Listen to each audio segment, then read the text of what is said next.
Nimezungumza na wachezaji hapa kama wawili watatu hivi. Kitu pekee ambacho wanakisisitiza na wamekiomba hata mimi nikiseme kwa wanachama na mashabiki wetu. Sasa hivi hapa tupo katika hatua za mwisho za msimu. Tumeshaingia nusu finali CRDB Cup. Bado mechi 7 kwenye kombe la NBC ligi iweze kumalizika.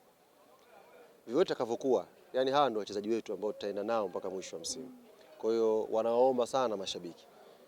Mistakes zinatokea kwenye pitch, lakini zisiwe mistakes za kuona kwamba hakuna ambacho wanafanya kwenye hii timu, kuona kwamba hawastahili hata kuwa kwenye hii timu. Kwa hiyo ombi lao ni wanachama na mashabiki washikane nao kwanza kipindi hiki, kila mmoja awe nyuma ya timu, tupate matokeo mazuri. Hakuna mchezaji yoyote wa Yanga anayeingia kwenye pitch hapa kwa ajili ya Yanga ifungwe. Wote wanakuja, wanatoil kwenye uwanja wa mazoezi, wanatoil kila siku kuhakikisha Yanga inapata matokeo mazuri. Kwa hiyo ujumbe wao sio kwa ajili ya kufungwa na Dodoma. Unajua kwenye football simefungwa na Dodoma Jiji. Mwenyezi Mungu aepushe watu kafungwa mchezo mwingine.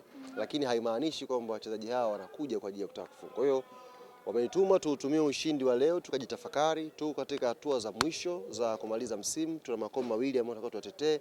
Tunatakiwa tu wamoja, tusimame nyuma kikosi chetu, tuwape nguvu waweze kutupambania tuweze kupata matokeo mazuri mwisho wa msimu inshallah.